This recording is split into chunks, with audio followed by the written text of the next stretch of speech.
this week's installment. When he's not punching sweaty men in the ring, this superstar is sometimes going 12 rounds with a Marine. But he's usually out a peacemaker who's fast all month round, but only furious on the 9th and 10th. If you've never seen him, don't worry, that's kind of his thing, because it's John Cena on tonight's Hollywood Swingers. The middle bit lost on me. That came out weird, but the top bit and the end bit were great.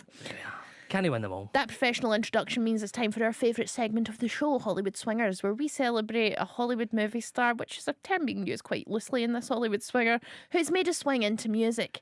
This week it is wrestler turned actor John Cena. Yep, John Felix Anthony Cena, or Cena? as he's known in Spain, John Dinner. Cena, I hardly know her. Continue. Yep, he was born April 23rd, 1977. An Aries. It was a Saturday in West Newbury, Massachusetts, to Mother Carol and Father John Cena Senior, Okay. a tax assessor. I don't know if he's actually an Aries. Now, Cena's dad was a massive wrestling fan, and he instilled that same love in his 5 sons, who would all play wrestle in the basement and make their own belts out of cardboard. Sweet.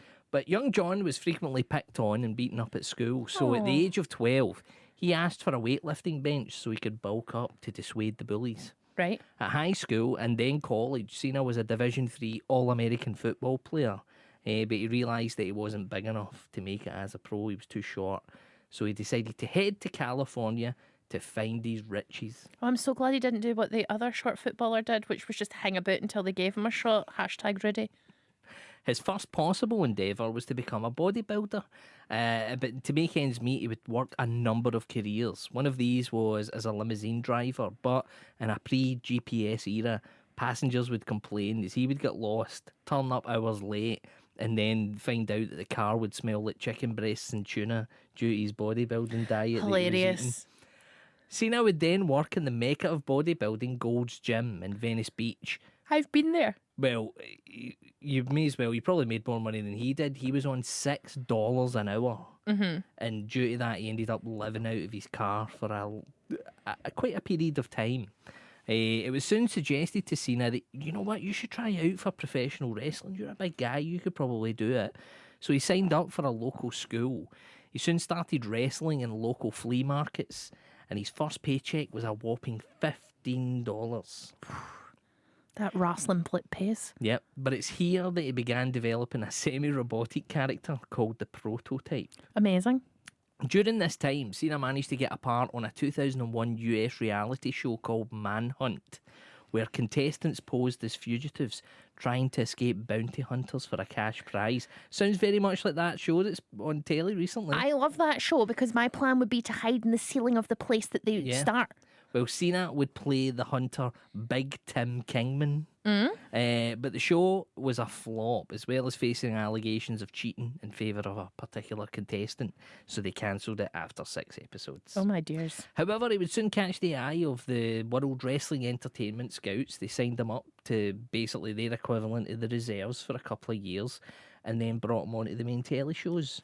His start wasn't the best. He was almost about to be let go because, well, he was a bit rubbish. But by luck, he was seen freestyle rapping on a tour bus by accident.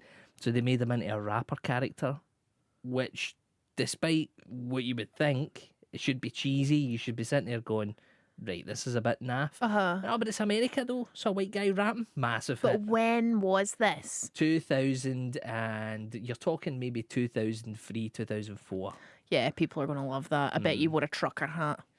I'm not going to go into the years and years of his wrestling stories, but they did include stuff such as him being shivved in a nightclub, fighting one of the baddies who went to his childhood home and battered his dad. Hold on. Are these actual true stories or wrestling stories? Wrestling stories. Oh, so this is just storylines from the wrestling. Storylines in it, and then one also included him fighting a supernatural character within his own memories.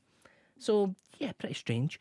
I will go into his acting career, though, which started in earnest in 2006 with the WWE-funded movie The Marine, which was seen as first film. It also starred Terminator 2's Robert Patrick. It was a mild hit. I love Robert Patrick. Yeah, he's good in that film. He's great in everything. It was a mild hit at the box office, but it garnered terrible reviews from critics. His next movie, action thriller 12 Rounds, alongside Irish actor Aidan Gillen, you'll know him from Game of Thrones. It was another mild hit Small at the Finger. box office, that's the one, Sweet. but it was still rounded on by the critics. The Right. following year, sports drama Legendary, alongside Danny Glover and Patricia Clarkson, was, no surprise, destroyed by critics, but this one also flopped at the box office. His other appearance that year, Fred the Movie, got a 0% rating that's a on better film. Rotten Tomatoes. It's a YouTuber film. The next year, 2011, saw the release of an action film called The Reunion, another stinker that was panned and made no money. And it seemed at this point Cena got the hint and he just decided, I'm going to concentrate on the wrestling. He never really did any films. But in 2015, he got a massive boost from not one but three small roles in successful comedies. Yes. The first was Trainwreck with Amy Schumer.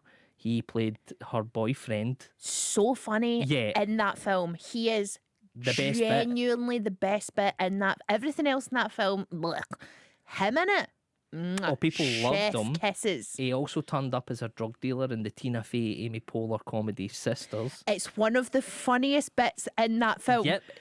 He is hilarious. That film is actually really, really, really funny. Mm-hmm. It's an incredibly funny film. It's quite a blue comedy, but him in it, fantastic. And then he ended the year with a memorable cameo in Daddy's Home. That was the terrible Mark Wahlberg, Will Ferrell film. Never seen it. But it made loads of money at the box office. So Okay. a fairly successful year.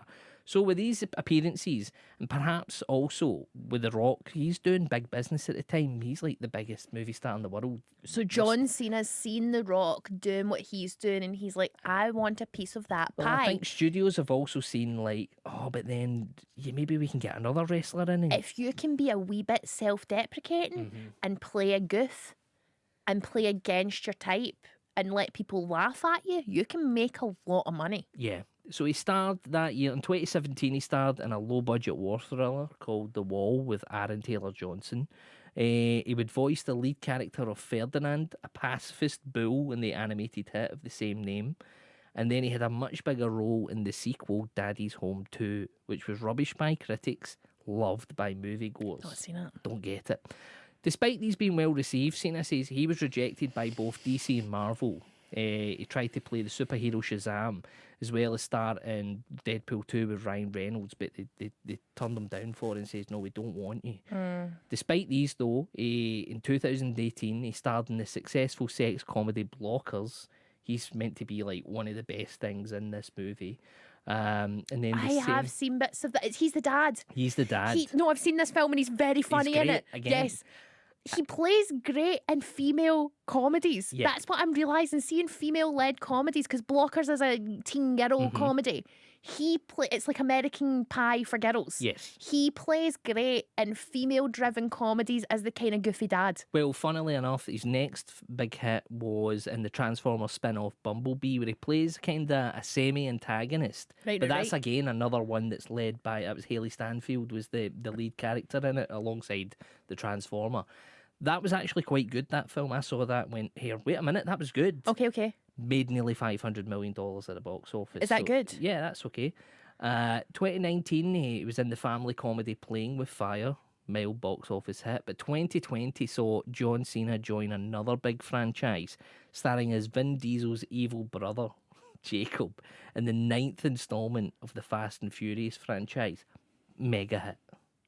I think this is when I know that was like a thing. Yeah, he's in it, playing his brother. Right. The same year also saw Cena finally get a superhero film, as he would team up with director James Gunn for the 2021 action comedy The Suicide Squad. Wasn't a hit at the box office. It was, in its defence, released during the pandemic. And this was a reboot of something that had only just been made, had flopped. It was like not a. It was like a soft reboot. A soft reboot of something that had already been made. Tonally, it didn't hit. They'd seen Guardians of the Galaxy. They tried to kind of make that, and that's what the original Suicide Squad was. It didn't land. Jared Leto was really off-putting in He it. was. Everything in it was quite off-putting, and Yes. the comedy didn't work, and they needed the guy for Guardians of the Galaxy Yeah, to come and do it properly. pretty much. And that's essentially what happened, is they did this weird soft reboot and it worked. To an extent. To an extent. Critically, it worked. People loved it. It was one of those ones where, remember when they were putting all films on streaming services the exact same day it came out in the pictures, Yeah. and it killed all the box office Yeah. for them. It was like that, but the critics loved him. James Gunn loved him. Said he's like, here. By the way, this guy who's like the wrestler that nobody respected. Yeah. He's got the best comedy timing I've ever seen in an Does actor. though. He has great comic timing. So he put together his own spin-off series for him. Peacemaker. James Gunn wrote it, made it. This was Peacemaker. It's amazing. And Cena is basically, he's the focus for the whole thing. It's so funny. And he doesn't play a typical superhero, supervillain, anything. It's just so offbeat. It's very, I think if you're kind of a fan of that 2010 comic book era of like Pibbers, it kind of falls within that realm of enjoyment of self-aware, post-ironic comic book. Pretty much it's Geekdom. like, look, he's the star of this show. He's a complete loser Yeah. who is obsessed and stuck in the 80s. Yeah. And that is the vibe. Since then, he's tried his hand at a political thriller with Jodie Turner-Smith and Brian Cox. It's called The Independent. It went straight to streaming, so again, I've not seen it. He did turn up as a mermaid in Barbie. Sweet. He returned to the Fast movies for the 10th instalment. Spoilers, he dies. Maybe, I don't know. Does it Cannot matter in cope these films? that there's that many Fast and Furious films. There's more to come. Never seen a single one. You've not? Not a single I'm Fast nor actually, Furious. that's the most impressive thing you've ever told me in your life. Not I've interested. seen them all, and I don't know why. And then this year has seen Cena star in the honking comedy Argyle. That was the one. Pretty sure an AI wrote that. Oh, it's so bad. Pretty sure ChatGPT wrote that because it was so bad. Chat GPT, other Chats AIs are available. available, but I'm pretty sure that would be embarrassed if you thought it wrote it. And then this year he also showed up in an episode of the hit show The Bear that everybody seems to love. Yes, chef. He was in the comedy Ricky Stinnicky with Zac Efron. Never heard of it. Never heard of it. And he's currently to be seen in the Amazon Prime streaming film Jackpot with Aquafina. Have seen Ricky Stinnicky. That's the one where he's like a stripper kind of guy. I only know it because there's a load of stand-up comedians I know who are in it, and they all kept trying to punt it, and I ended up watching a bit of it because loads of LA-based stand-up comedians are in it, and I was like, oh, I'm going to know it's terrible. There's a lot of that. I'm going to know it's terrible. There's a lot of that. But I mean, despite it, I mean, it's a very hit and miss. He certainly has a niche. He's one of these ones where there's all these wrestlers now that are going into acting, and he seems to be the one that's like, he's the funny comedy one. But he shines when he's in female-led comedies. When he's in male-led comedies, he doesn't shine as much. And if you take all of his filmography, right, and the Daddy's Home and the Ricky Stinnicky and all of that, versus the Sisters, the Trainwreck, and the Bumblebee, he shines in female-led comedies.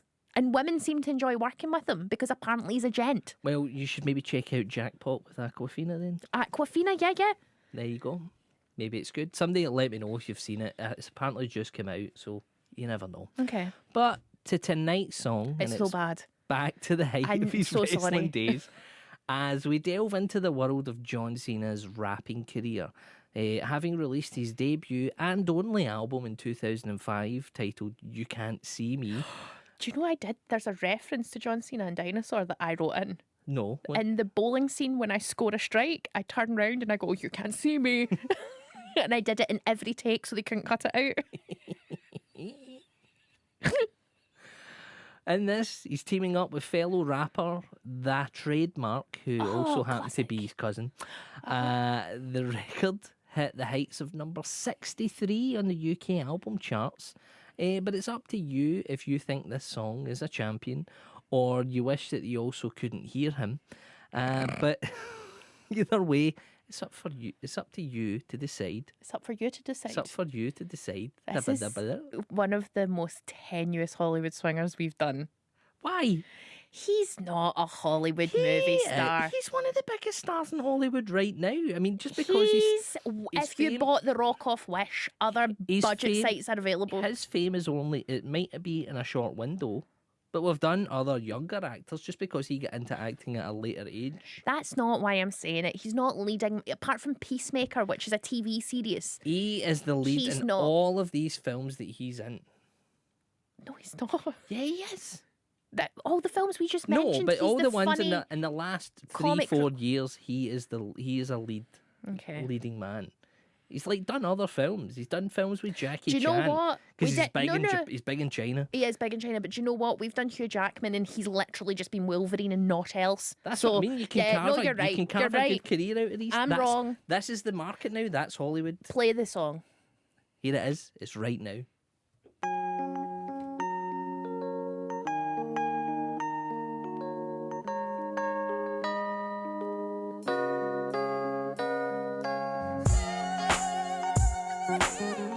Yeah. Can't help but feel it. Can't help but feel this one. Yeah. Excuse me for a minute while I lighten the mood. Just clap with me like the lightning do. Yeah. A bit of soul food that you be biting into. And if you feel me, then I'm writing for you. Right now, put another coat of wax on the ride. For a minute, put the beef and the gats to the side. Cause this track's got a vibe to chill to. Enjoy life for 5 minutes, man. It's not gonna kill you. It's okay to be hard and stay true, man. But at the end of the day, we all human. This one's for you, the ones that you close to. Show some love, it's what you supposed to.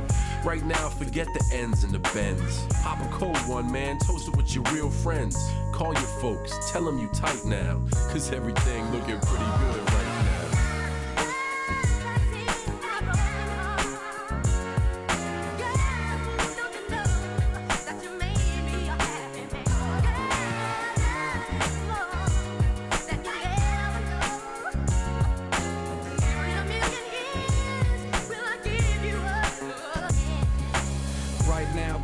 We all gon' ride, replace those things on your hips aside. This whole vibe gon' change, give way with fame. But sometimes the more it changes, stay the same. Relax, baby, right now you here and sit back, baby, with a round of beer. And cheer to those friends you crowded near.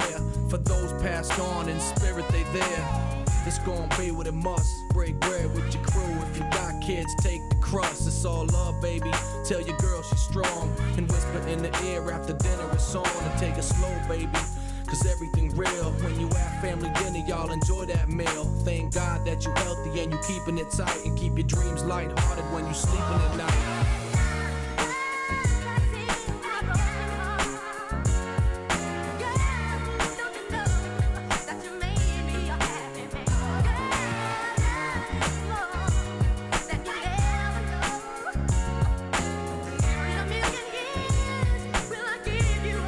Yeah. And right now I'm showing love to my brothers and my old man. To my girl, let's get it on like the slow jam. To everybody that I'm running down the road with, y'all my family, I know that you know this. Fox, rock, bees, and chaos. Y'all growing up with me, man, true to life players. Grandma and grandpa watching up above. Trademark, you my heart, cousin, nothing but love. Thanks, mama, for all that you was. You a strong arm lady, baby, crazy with love. My sis done raised me, those are the facts. And taught me how to rebuild when the order collapsed. And right now I'm blessed, no stress, no less. And thanks hip hop for giving me back focus. Yeah, John, what can I say? It's all love from day one, you showed me the way.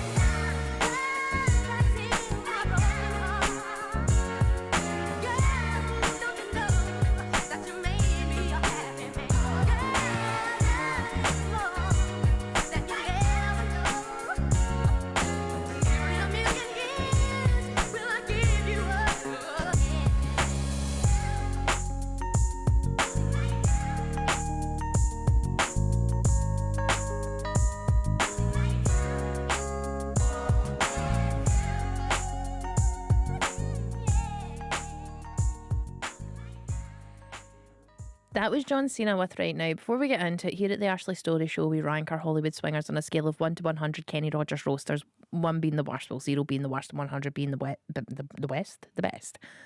Paul, Yeah. I'm going to come to you for your feedback first because I have thoughts on that. How many Kenny Rogers roasters do you give to John Cena and why? If you told me that was Tupac, Oh my goodness, do not say those words. Don't finish that sentence. I would almost believe you. No, Paul, I that's could offensive. I could see that coming from Paul? some of the greats of the day. Do you want to fall into the bad graces of every rapper who ever. Don't compare that. There's people you can compare that to. Tupac Shakur is not one of them. I don't know. If you told me that was like Notorious B.I.G. was going to do that, I would believe you. Oh, But it's not. It's just he's lying. little old John Cena. He's being facetious. How many Kenny Rogers roasters are you giving him before you start beef? 10. Yeah, It's so bad. it's so bad. And it's so earnest as well. Like, Okay, but why is this guy from West Newbury, Massachusetts, telling me big ups, man? I'm going to have to say right now, as somebody who listened to that kind of music religiously, who grew up on rap, which I know many of our Radio Scotland listeners do not believe in as music, I enjoy it. That I would have listened to. 2003, Ashley would have had that on a CD player or an iPod mini, playing it over and over and over and over and over and Yeah, over and over you again. like that. It sounds very reminiscent of early Ladies Love Cool James. You might know him as LL Cool J, or as that man from NCIS Los Angeles. Very reminiscent of LL Cool J. It's got that vibe. It's very... It's fine. It's not great. There's a lot of rhyming schemes within there that were There was some heavy dodgy. lifting as well. Human from and man. That trademark was also doing some heavy lifting. The trademark was very much carrying more than his weight. He's not heavy, he's my cousin. I'm gonna give it you like that, Paul? I'm gonna give it 50 Kenny Rogers roasters. It was middle of the road. For rap, it wasn't bad. For early 2000s white man rap, it wasn't bad. I mean, this is during the time when he was a full-time wrestler. So I mean, he's busy. He's out grafting. It's fast speaking songs, Paul. It's not difficult. He's out punching people and telling them they can't see him. We've already got scores in, and they are divisive, and you're going to be shocked by some of them. Get in touch via text at 0295. How many Kenny Rogers roasters do you give to You Can't See Him, John Cena, for that song right now? Did you like it? Did you hate it? Or as Paul said, did you wish you'd never heard it? I mean, a special shout out to Stephen from Les Mahego, who Cannot hear rap on Radio he is Scotland. not a fan of the old rap, and it's Evident. rap is expletive. Every single time. And you know what? I appreciate your dedication to that He's sentiment. standing by his convictions, and it doesn't matter, even if it is someone as accomplished as John Cena. I feel like we should write a rap for Stephen. What would rhyme? Right, well, let's think of things that rhyme with Les Mahego. Oh, I was going to say that rhyme with expletive, so it's like rap ain't a trap. You don't know if that's the expletive because it started out. No, it is. It's 100% the expletive because it rhymes. And that's the irony of his text. He's rapping. That's rapping. the irony of the text, Paul. Has he meant the irony? Oh, I don't know now. It's just like It's Inception. deep. It's deep. Okay, let's have a break. Let's have a palate cleanser. I don't know why it's this song, but it's great. It's Boney M and Sunny.